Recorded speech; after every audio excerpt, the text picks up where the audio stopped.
우리 오늘 사순절 첫 번째 주일입니다. 나오신 모든 분들에게 예수 그리스도의 은혜와 평강이 함께 하시기를 바라고, 오늘은 이것들을 피하라, 그런 제목을 가지고 말씀을 전해드릴 때 큰 하나님의 역사가 있기를 바랍니다. 이번에는 우리의 사순절 첫 번째 시간이기 때문에 그동안 우리가 성경의 어떤 번영신학, 축복의 개념, 그런 것들을 많이 증거했지만 오늘은 조금 더 다른 방향에서 접근하려고 마음을 먹고 있습니다. 하나님의 크신 믿음과 지혜가 여러분들과 함께하기를 축복합니다. 다른 교훈을 따르고 예수 그리스도의 바른 교훈과 경건을 따르지 않는 사람들에 대한 내용들을 디모데전서 6장 오늘 본문은 우리들에게 일러주고 있습니다. 성경의 바른 진리를 따라간다는 게 참 중요하죠. 그런데 이단, 사설, 잘못된 교훈을 따라가게 되면 나타나는 증상들이 있더라. 그런 조짐에 대하여 첫 번째, 교만하여 진리에 대하여 무지해진다, 그렇게 얘기했습니다. 여러분, 가령 신천지나 이단에 빠진 사람들의 특징을 보면 교만해지기 시작합니다.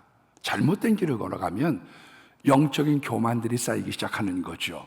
교회를 무시하고 다른 교인들을 무시하고 들을 생각을 하지 않습니다. 그래서 배타적인 교회론을 갖게 돼요. 가령 어떤 분들이 그런 얘기를 합니다. 왜 안식교가 이단입니까? 안식교에 나온 책자를 보면요, 굉장히 복음적이에요. 네, 제가 한번 갈라디아서에 대한 책을 본 적이 있는데 아주 복음적이에요. 그런데 왜 문제가 되기 시작하느냐? 우리들을 666 교인, 일요일 교인이라고 얘기하는 거예요. 자기들에게만 구원이 있고 기존 교회에는 구원이 없다. 그게 속내의 교리인 거죠. 신천지도 마찬가지입니다. 여러 문제들이 많이 있지만 그 중에 하나가 뭐냐 하면 기성에 있는 교회를 바벨론 교회라고 가리키는 거예요. 여기는 멸망받아야 될 교회고 우리들한테 와야 구원을 얻는다고 얘기하는 것이죠. 내게만, 우리 교회만 구원이 있다. 이단 시비가 있는 교회들도 대동소이합니다. 신사도에 대해서 많은 분들이 질문을 합니다. 근데 제가 봤을 때 신사도에 기도 많이 하는 것이 문제는 아니에요.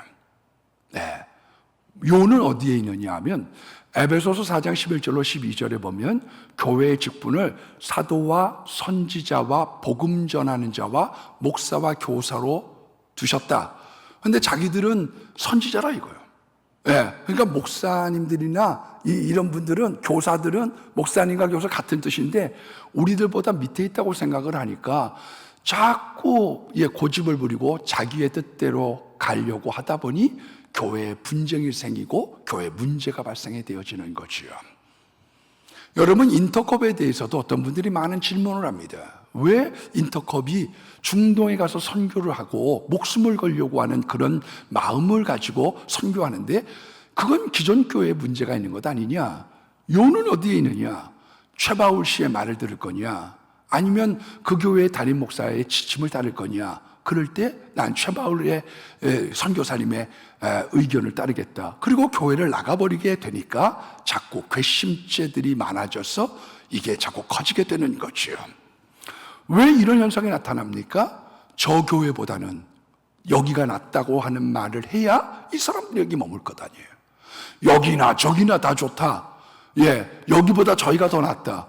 그렇게 얘기하면 누가 여기에 머물겠어요? 거기보다는 우리가 낫다. 심지어는 거기는 구원이 없다. 그래야 여기에 머무르길 가능성이 큰 거지요. 여러분, 우리가 올바른 진리가 들어가면 어떤 현상이 나타나느냐? 바른 진리, 건강한 교회를 만들게 되면 교회들마다의 특징이 있는 거예요. 어떤 교회는 신방을 잘하고, 어떤 교회는 병인자가 잘 낫고, 어떤 교회는 지혜에 대한 강조점이 있고, 그런 가운데 내 교회를 다니는 자부심은 있지만 다른 교회가 틀렸다고 얘기하는 건 안 되는 거거든요. 다 주님의 몸된 교회예요. 그래서 주님은 저 교회가 적든 크든 다른 교회를 허는 것을 기뻐하지 않습니다. 왜냐하면 그리스도의 몸된 교회가 서로가 상합해서 하나가 되어져 하나님께 영광을 돌리기 있는 돌리길 원하는 거죠. 그래서 하나의 공교회로 우리가 형제의 사랑을 누리면서 믿음의 생활을 영위하기를 원하고 있는 겁니다. 여러분, 잘못된 이단 사설에 빠지게 되면 이 변론과 언쟁을 좋아한다. 그냥 말싸움이 자꾸 많아지는 거죠, 교회에. 세 번째는 뭐냐면 상대방을 시기하고 비방하고 회방한다. 우리가 바른 교훈이 들어가면 사람의 마음이 부드러워지게 되어져 있습니다. 누그러져요. 화가 나는 일들이 왜 없겠어요. 그런데 기도하고 예배를 드리고 또 자기가 하나님 앞에 나아가면 자기의 마음이 누그러지고 온유해지게 되어집니다. 그리고 이제 악한 생각이 나며 그런 표현을 원하고 있습니다. 우리가 건강한 생각, 건강한 복음을 듣게 되고 예수 그리스도의 복음을 듣게 되면요, 좋은 생각이 나고 창의력이 생기게 돼요. 지혜의 샘이. 그래서 성경을 보고 사물을 볼 때 좋은 생각이 떠오르는 거예요. 말씀을 준비하더라도 그 말씀을 보는 가운데 구상이 떠올라야 돼요. 오늘의 말씀을 어떻게 하나님께서 인도하시길 원하신다. 그 구상, 그게 떠올라야 되거든요. 여러분, 사업하는 사람이 사업에 구상이 생겨야 돼요. 이렇게 하면 좋겠다. 시를 쓰는 사람이 시상이 떠올라야 되고요. 글을 쓰는 사람이 이 생각이 떠오르지 않으면 백지에 고뇌를 하게 되죠. 이거 도대체 원고 날짜는 다가왔는데 뭘 쓰지? 그런데 하나님이 주시는 좋은 생각들이 올바른 진리 안에 솟구치게 되어져 있는 겁니다. 저는 안타까운 사람 중에 한 사람이 어떤 사람이냐면 컴퓨터 바이러스를 연구하는 사람들입니다. 아니, 자기한테 이득되는 것도 없는데 왜 남을 괴롭힙니까? 그 좋은 머리를 가지고. 그 좋은 머리를 가지고 선한 데 사용하면 하나님이 얼마나 기뻐하시겠어요. 자기한테 이득되는 것도 아닌데 남들을 망치려고 하는 악한 생각, 이게 잘못된 교훈과 잘못된 이단 사설에 빠지기 때문에 그와 같은 마음들이 솟구친다고 성경 말씀하고 있는 겁니다. 마음이 부패해진다. 마음이 썩어가는 거예요. 마음이 나병이 들어가기 시작합니다. 건강한 마음이 되면 기쁨과 감사가 있는 거죠. 기쁨과 감사. 그런데 병든 마음이 됐다. 마음이 문드러지기 시작하면 슬픔, 원망, 미움, 이런 것들이 마음을 자리 잡기 시작합니다. 양심이 무뎌지기 시작해요. 그래서 나타나는 게 뭐냐면 정욕, evil desire, 나쁜 생각이 솟아나기 시작하는 거예요. 그래서 남의 것을 빼앗으려고 하는 마음이 생깁니다. 악한 정욕이라고 하는 게 뭐냐? 자기를 위해서 남을 희생시키려고 하고 나를 위해서 물불을 가리지 않는 나쁜 소욕이 자라나게 된다. 바른 복음의 진리, 예수 그리스도에 대한 진리는 굉장히 중요한 것입니다. 그래서 이게 잘못된 것을 듣게 되면 이미 받은 진리조차 잊어버린다고 성경 오늘 본문을 말씀하고 있죠.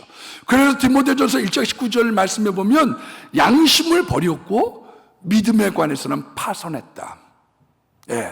양심과 믿음이라고 하는 게 거추장스러운 거죠. 마음대로 살고 싶은데, 인생을 좀 내가 엔조이하고 싶은데 양심이 꺼려져요. 양심이 불편한 거죠. 한 번은 이 목동 성전에 있을 때 밤 10시인지 11시인지 되는데 바깥에서 교회 문 앞에서 막 고래고래 소리를 질러요. 그래서 도대체 누가 이렇게 밤에 교회 쪽을 향해서 소리를 지르나 하고 제가 내려갔더니 그 사람이 소리를 지르는 내용이 뭐냐 하면, 나는 벌써 하나님을 버렸는데 왜 나를 안 버려요? 왜 나를 안 버려요? 난 벌써 하나님을 버렸는데 왜 나를 안 버려요? 이분이 아버지가 장로님이고 어머니가 권사님이에요. 나는 이미 하나님 버렸는데 왜 하나님 나를 안 버려요? 악을 쓰고 고래고래 소리를 질렀던 기억이 납니다. 여러분, 라임이든지 대장동이든지 다 뭡니까? 양심을 접고 살아가면 유혹에 넘어갈 것들이 많고 돈이 그릇된 돈들이 보이기 시작하는 거죠. 그래서 악인끼리 잘 통하고 나중에 생각이 같으니까 끼리끼리 모이는 것이죠.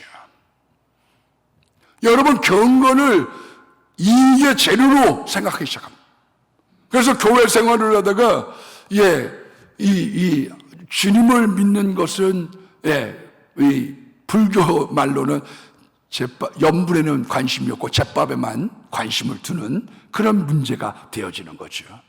저는 이렇게 가만 보면 이 다단계를 갖다가 하는 사람들 보면 아메이 같은 거 보면 참 좋습니다. 품질이 좋아. 제가 써보면. 예. 그러나 교회를 그쪽 방향으로 끌고 가려고 하는 거는 올바른 자세가 아니에요. 교회를. 여러분, 좋은 품질인 거는 제가 인정을 해. 그러나 교회는 복음을 중심하고 믿음을 중심해서 가도록 하나님께서 원하고 있는 겁니다. 그래서 이권에 대한 다툼이 교회 속에 많은 이유가 있습니다. 이 노회 속에요, 병원이나 교회, 이 병원이나 학교 이런 것들이 많으면 싸움이 많아요. 이권 다툼이 많거든요. 제가 언제도 그런 말씀드렸지만 선교사들이 우리나라에서 세운 교회들이 700여 개가 됩니다. 많이 세웠어요. 병원도 많이 세웠어요. 그런데 왜 이런 병원과 이런 학교 같은 데 문제가 되고 저렇게 세브란스도 넘어가고 이화여대도 지금 세상학교 같이 되고 왜 자꾸 이렇게 되느냐? 원인이 어디 있느냐? 이사장이 됩니다. 그러면 우리 도와준 사람이 있을 거 아니에요. 그 도와준 사람 외면할 수 있어요? 그러니까 직원 하나만 써주세요. 요 사람 한 사람 써주세요. 이게 매해 이사장이 갈리면서 도움받은 사람에 대해서 직원들을, 필요 없는 잉여 직원들을 채우게 되는 거죠. 이게 한 20년 가다 보면 쓸데없는 비용들이 엄청나지는 거예요. 수십억의 돈들이 나가기 시작하니까 왜 이 병원이든 학교든 견뎌내지 못하는 거지요. 이권에 대한 다툼이 생기는 거예요. 올바른 진리, 올바른 복음 안에서 산다는 건 굉장히 중요한 겁니다. 여러분, 그래서 맨 마지막에 돈이 너 자신을 찔렀다. 그렇게 우리들에게 경고하고 있는 거예요. 우리가 오늘은 돈에 대한 성경의 귀절을 조금 다른 쪽으로 보려고 합니다. 성경에서 경제에 대한 귀절이 약 15,600번 정도 된다고 합니다. 예수님의 비유에도 보면 경제와 돈에 대한 비유가 많아요. 달란트 비유, 문화의 비유, 1만 달란트 빚진 종. 왜 그러냐? 우리의 현실적인 문제를 가지고 접근할 때 사람들의 이해가 빨리 오거든요. 마음에 와서 빨리 닿지요. 왜? 우리의 생활과 동떨어진 정도가 아닙니다, 기독교는요. 그런데 여태까지 좀 제가 번영적인 이야기들을 많이 하고 축복에 대한 이야기를 많이 했다고 하면 오늘은 조금 다른 방법의 방향에서 우리의 삶의 절제, 정말 성경이 얘기하고 있는 또 다른 이 물질과 경제에 대한 관점이 무엇인가를 한번 들려드리면 좋겠다. 그런 생각을 가졌습니다. 먼저는 여러분, 돈에 대한 교훈 중에 하나님께서 주시는 물질은 보상이에요. 잠언서 22장 4절 말씀에 보면 겸손과 여호와를 경외함의 보은 대가는 뭐냐? 재물과 생명과 영광이다. 재물이 생기고 그 사람에게 생명이 생기고 그 사람이 영광스러워진다. 그렇게 얘기하고 있습니다.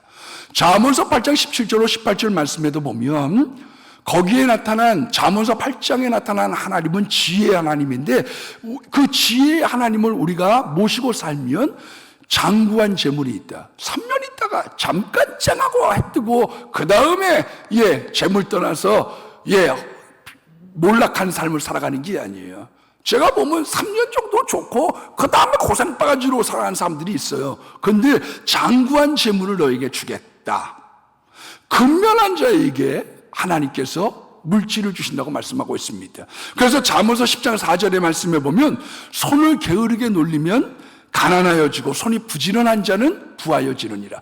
근면했기 때문에 부를 얻을 수 있었던 거죠. 잠언서 6장에 보면 6절로 11절에 개미에게 가서 배워라. 좀 더 자자, 좀 더 졸자. 그러면 궁핍이 군사처럼 임한다는 거예요. 그러니까 사람들이 게으르고 방만 뒹굴고 앉아있으면 그 사람에게 가난함이 임하는 것이고 손을 부지런히 하는 사람들에게 하나님께서 재물의 복을 주신다고 이야기하고 있습니다. 그래서 여러분, 이 부유한 사람들을 비판하지 마세요. 왜냐하면 그 사람들이 돈을 벌 때까지 하나님이 열심히 살았기 때문에 내려주신 결과물입니다. 우리가 그런 예로 한 사람을 본다고 하면 서전농원의 김병호 회장이죠. 서울을 상경을 할 때 76원밖에 없었다고 합니다.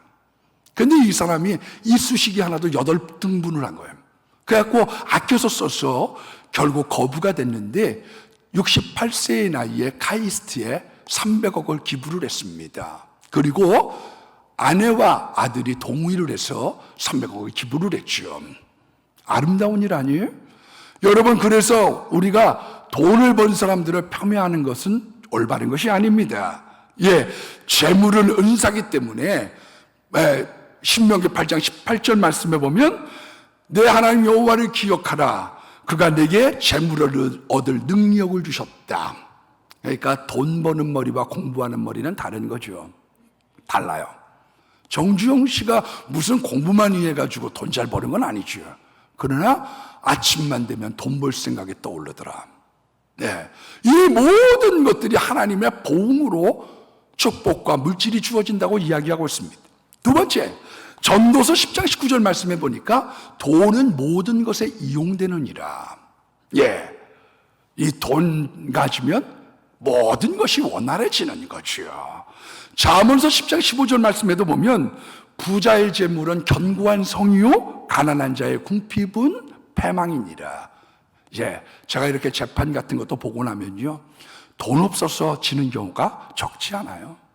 정말 돈 있어서 좋은 변호사를 쓰면은요, 예, 죄가 있어도 무죄가 방면되기도 하고요, 돈이 없어서 그런 문제 가운데 몰락하는 경우를 적지 않게 봅니다. 예, 그 사람들 간증시켜 보세요. 죄수분들, 제가 돈이 없어서 이렇게 됐습니다. 그렇게 얘기하는 사람들을 저는 자주 보게 됩니다. 여러분, 물질이라고 하는 것이 우리들을 보호하는 산성이 된다. 눈에 보이는 것은 돈으로 움직일 수 있다라고 하는 장점이 있습니다. 그런데 오늘 제가 조금 더 구체적으로 돈에 대한 약점과 맹점, 조심해야 될 것이 무엇인지를 들려드리고 싶습니다. 잠언서 11장 4절 말씀에 보면은 돈으로는 아무 도움을 못 받는 환난의 날이 있다. 잠언서 11장 4절의 말씀이죠. 돈으로 우리 한국 살 수 없어요. 전도서 5장 10절 말씀에도 보면 끝없는 탐욕으로 인해서 만족을 누리지 못하는 거예요. 여러분, 두산과 아시아나 그룹 싸우는 거 봐보세요. 금호그룹이 싸우는 것 봐보세요. 그 얼마나 많은 돈이 있는데 왜 그런 것 가지고 싸웁니까? 예? 왜 그런 걸 갖고 싸워요? 저는 제가 인생에서 2번 정도 이런 데서 그냥 살았으면 좋겠다, 그렇게 마음먹은 적이 딱 2번 있습니다. 저는 한 번은 떡볶이를 잘 못해요. 떡볶이. 예, 3분의 1을 상품을 줘도 저는 안 뽑히더라고. 예, 그래서 근데 한 번은 제가 진짜 속으로 기도를 한 번 했어요. 하나님, 저도 좀 잘 뽑게 해주세요. 그랬더니 한 번은 밥솥을 한번 탄 적이 있고, 또 한 번은 제일 좋은 호텔 티켓을 제가 뽑은 적이 있습니다. 갔더니요, 킹 사이즈 침대가 2이 있고 소파가 되어져 있고 목욕탕이 일본식으로 쫙 돼 있어서 물이 뚝뚝 떨어져서 목욕을 할 수 있는 이 나무통으로 되어져 있는 목욕탕이 있고, 근데 거기서 이렇게 생각하면서 무슨 생각이 드냐면, 이런 데서 평생 살라고 하면 한 10억, 5억에서 한 20억 있으면 여기서 놀고 먹고 살겠다, 그런 생각이 들어요. 여러분, 수백억이 있고 수천억이 있는데 왜 그렇게 안달하면서 살아갑니까? 여러분, 러시아라고 하는 나라가 보면 그 큰 땅과 지하 자원이 있고요, 푸틴이라고 하는 사람이 최고 지도자고 인기도가 80%입니다. 절대 다수가 지원을 해요. 근데 왜 크림반도를 탐내고 돈바스 지역을 탐냅니까? 3일이면 끝날 줄 알았죠. 두 손 두 발 다 될 줄 알았죠. 원래 소련이 붕괴하고 될 때 우크라이나 땅에 소장이 되어져 있었던 이 핵폭탄들을 갖다가 이거를 무장해제해라, 핵을 포기하면 우리가 잘 먹고 잘 살게 해줄게, 그렇게 해서 핵을 포기했더니 그 다음에 집어먹으려고 크림반도를 집어먹고 돈바스를 집어먹으려고 쳐들어온 거죠. 그래서 우방들이 결사항쟁을 하는 거예요. 왜? 잘 먹고 잘 살게 해주겠다고 포기하라고 그러더니 그 다음에는 집어먹어.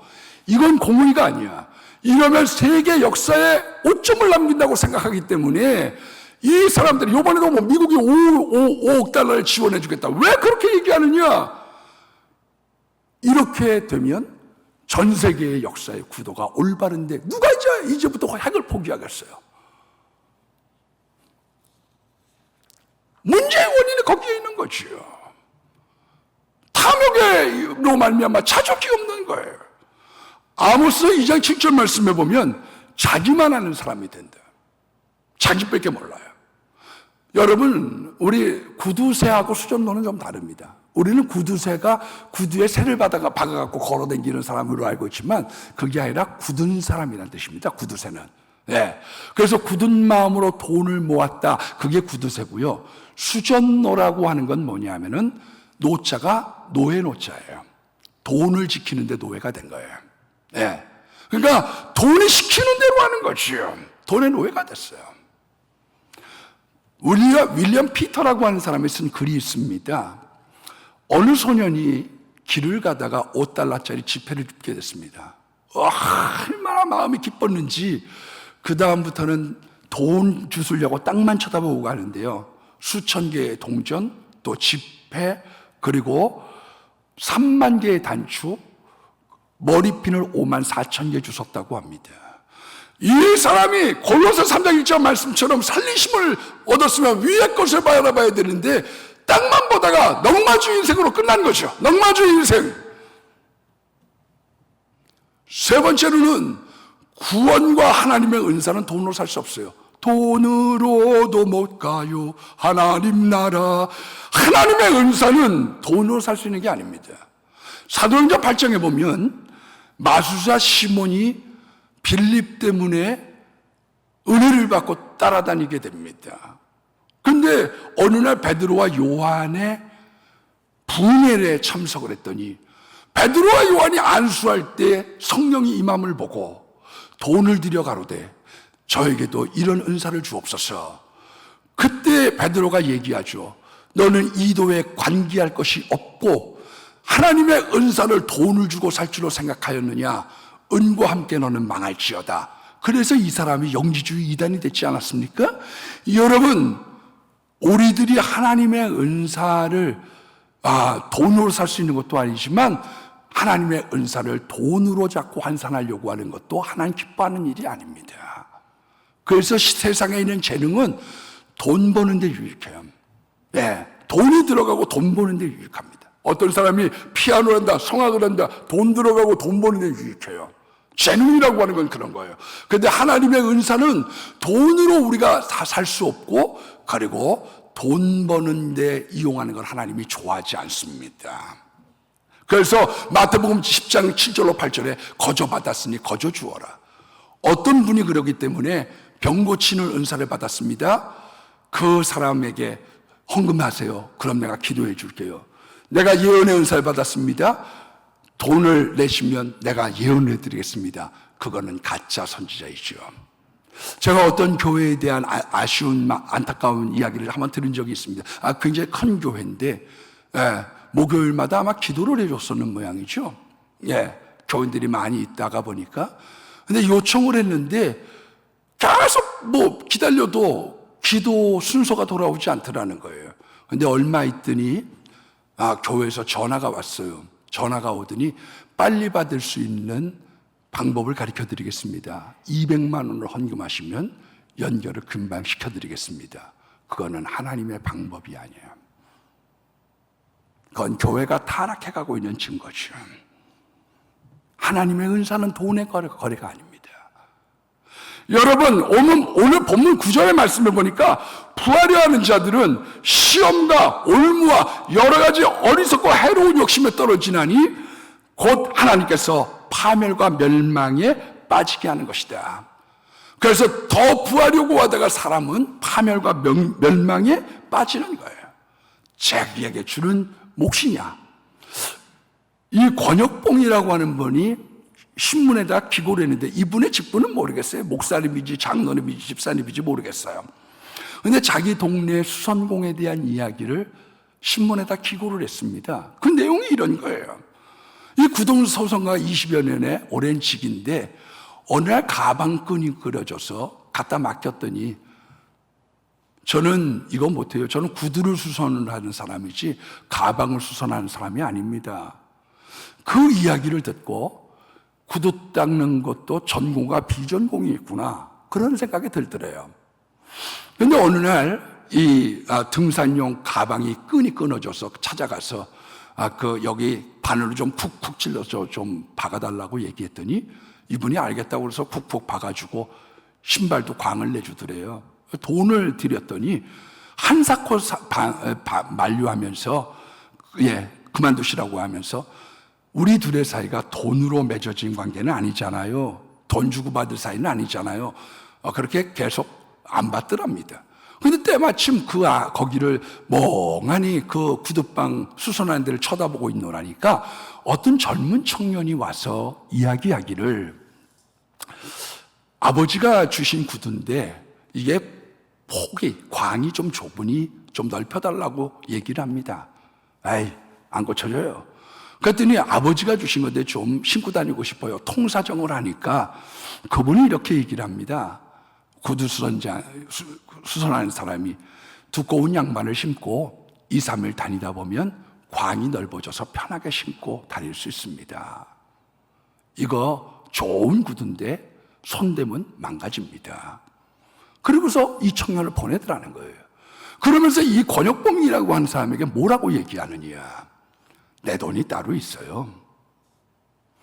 괜찮은 구두를 억지로 수선해서 돈을 받는 것은 일종의 사기죠. 제가 이렇게 구두 수송, 열쇠공도 어떤 분을 불러보면 금방 열려요. 근데 다 뜯으려고 분해를 하려고 그래. 다시 한번 넣어보세요. 지금 열렸잖아요. 그러면 기름칠 한번 하고서 기름칠 때문에 그래요. 왜 그렇게 사세요? 전기가 나가가지고 불렀어요. 휴즈만 갈면 되는 거를 왜 다 그걸 분해해서 하려고 그래요? 우리가 살아갈 때 내게 있는 그 돈을 가지려고 하면 괜찮습니다. 예수님이 우선이고 그 다음에 사람이고 그 다음에 돈인 거지. 오늘 본문 말씀 6절에 보면 돈을 사랑함이 일만하게 뿌리예요. 여러분, 도둑질이 있습니다. 성경이 말하는 도둑질은 도량형을 속이는 거예요. 800g을 1kg 구고 갚지 않는 거예요. 싹을 떼먹는 거예요. 고리대금을 하고 매점매석을 하는 거예요. 그리고 부당한 뇌물을 받는 거예요. 더 부하려고 하다가 망하는 거죠.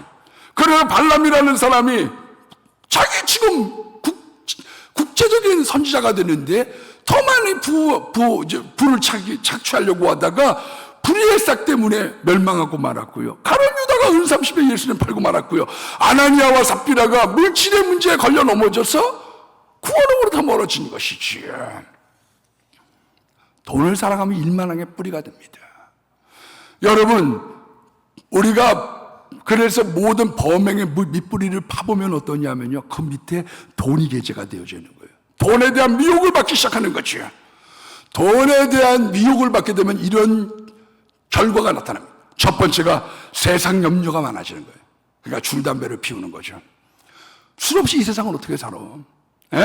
술 마셔야 잠이 오는 거예요. 약물에 의존해야, 수면제를 먹어야 잠이 오는 거예요. 왜? 사는 게 복잡하고 피곤하니까요. 그래서 염려라고 하는 것이 영성을 갉아먹기 시작합니다. 성경은 세상 염려가 많아진다는 거예요. 돈 생각, 돈이 자기에게 너무 예수님보다 앞서기 시작하면 그런 결과가 있더래요. 두 번째가 사람이 돈으로 보이기 시작하는 거죠. 요양병원에 사람이 왔다. 치료의 대상이 아닙니다. 저 한 사람당 2당 얼마, 사람의 돈이 보이기 시작해요. 여치원을 경영한다, 학원을 경영한다, 사람의 돈으로 보이기 시작하는 거죠. 식당을 경영한다, 사람의 돈으로 보이기 시작하는 거죠. 세 번째, 스스로 지혜롭고 남보다 낮게 여기는 자가 된다. 그렇게 된다는 거예요. 얼마 전에 어느 SNS에 기사가 떠올랐어요. 사람들이 막 공분한 것 중에 하나가 뭐냐면, 그걸 누가 촬영을 했는데 벤츠를 탄 분이 조그만 차 탄 사람에게 당신은 그 정도밖에 안 되기 때문에 이런 차 끌고 다니는 거야. 그걸 올렸더니 사람들이 막 흥분했던 거지요. 여러분, 분노와 다툼과 교만에 지어서 스스로 지혜롭고 교만해지더라. 네 번째로 하나님의 말씀을 가벼이 여기게 됩니다. 잠언서 23장 4절 말씀에 보면 내가 어찌하여 허무한 것에 주목하느냐. 정령의 재물은 스스로 날개를 내어 하늘을 나는 독수리같이 되어 날아가리라. 여러분, 너무 돈돈하고 싼 방법 가리지 않고 돈 모으면요, 돈이 싫어해요. 돈이 사람을 따라야 되거든요. 수단과 방법 가리지 않고 너무 돈돈하면 돈이 좀 싫어한다니까요. 그래서 날개를 내고 떠나가는 거예요. 여러분, 하나님 말씀대로 살아가야 됩니다. 우리가 안위를 추구하게 된다. 육신의 안위, 돈 때문에 게으르고 편한 것만 추구하는 거죠. 뭐가 좀 더 편하고 뭐가 좀 더 좋고 자기를 깨우려고 하지 않는 거죠. 어떤 되기를 좋아하는 거예요. 우리가 돈 생기면 교만해지기 쉽습니다. 왜 그러냐면요, 목사님들도 이렇게 밥 먹으러 가면 벌써 누가 돈 내는 사람인지 좀 보면 알아. 맨 앞장서고 어깨 피고 들어가는 사람이 오늘 돈 내려고 맘먹을 사람이요. 예? 돈 안 내려고 하는 사람들은 뒤에 이렇게 서가지고 쭈그리고 딱 보고 가는 사람. 그 사람은 오늘 돈 안 내려고 하는 사람이요. 딱 보면 알아. 예, 오늘 딱 가는데 어깨 피고 이러면서 들어가지 뭐 이래가지고 하는 사람. 이 사람 지금 돈 내려고 맘먹은 사람이죠. 그러다 보니까 으뜸이 되고 중앙에 서기 쉬운 거죠. 그러다가 교만해지는 거예요. 예, 그래서 이 에스겔서 28장 5절에 두로의 멸망의 원인, 너희들이 바다의 불을 차지하고 교만해졌다. 교만해지지 말라는 겁니다. 여러분, 세상을 사랑하게 됩니다. 세상을 사랑해. 돈이라고 하는 것의 위험성이 거기 있는 거죠. 편하고 좋고 재밌는 게 많은데요. 이 세상에 저는 골프를 쳐본 적은 없습니다만은 그렇게 재밌으니까 거기로 몰려가겠죠. 여러분, 어떤 사람들이 그런 얘기를 해요. 왜 미국에 가가지고 그 좋은 나라에서 코리안 타운을 만드느냐? 왜 차이나 타운을 만드느냐? 예? 그 사회에 적응하지 못하고 왜 코리안 타운, 차이나 타운을 만드느냐? 여러분, 코리안 타운, 차이나 타운만 만들어요? 백인들은 자기들끼리 안 살라고 그래요? 백인들 지역이 있어요, 여러분. 거기에 돈 벌면 제일 먼저 이사 가는 사람이 한국 사람이고요. 그 다음에 중국 사람이고요. 그 다음에가 히스패닉이고요. 그러면 백인들이요, 자기들만 살려고 좀 더 높은 데로 올라가서 모여서 살기 시작합니다. 백인들의 지역이 따로 있어요. 그러면 또 돈 벌면 그쪽으로 가서. 그래서 지역 자체가요, 자꾸 위로 올라가는 거예요. 왜 올라가기 시작했느냐? 우리들끼리만 살고 싶은 마음은 백인들에게도 있는 거예요. 참새는 참새끼리, 하이에나는 하이에나끼리, 사자는 사자끼리, 예, 믿는 사람들은 믿는 사람들끼리, 기러기는 기러기들끼리, 세상 사람들은 세상 사람들끼리, 2등 신자는 2등 신자끼리 모입니다. 모여서 교회 흉이나 보고 앉아있고, 그래서 내가 우리 교인들은 다 1등 교인들이라고 얘기합니다. 왜? 2등 교인 되면 그렇게 살아가거든요. 이 좋은 교회, 좋은 하나님의 은총 가운데 미래를 노래하고 하나님의 축복을 사모하고 우리가 절제하고 나눠주면서 행복한 일들이 얼마나 많은데, 그 필요한 것을 내가 이렇게 쓰임받는다는 것이 얼마나 귀한 일입니까? 여러분, 그래서 세상 사람들끼리처럼 그룹을 지어가고 믿음 떨어진 사람들이 불평의 그룹이 생기기 쉬운 거예요. 복음 안에 산다는 건 굉장히 중요한 겁니다. 그래서 맨 마지막엔 교회를 떠나요. 부자 청년이 그런 거죠. 예수님 따라가려고 했는데 돈 때문에 문제가 됐어요. 근심이 생겼어요. 그러니까 제자들의 무리에 합류하지 못하고 근심하여 돌아갔다. 그래서 전도서 5장 17절에 일평생을 어두운 가운데서 먹으며 계속 인생을 돈돈하다가 가난하게 살아가는 거예요.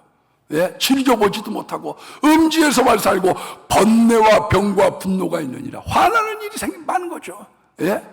요놈이 이렇게 하는 거 보면 통수가 보이거든요. 왜 이러는지. 그래서 병이 생기고 분노가 생기고 번뇌가 생겨요. 마음이 시달리는 거죠. 번뇌라고 하는 건 마음이 시달려요. 성경이 오늘 우리들에게 가르쳐주고 있는 결론이 세 가지가 있습니다.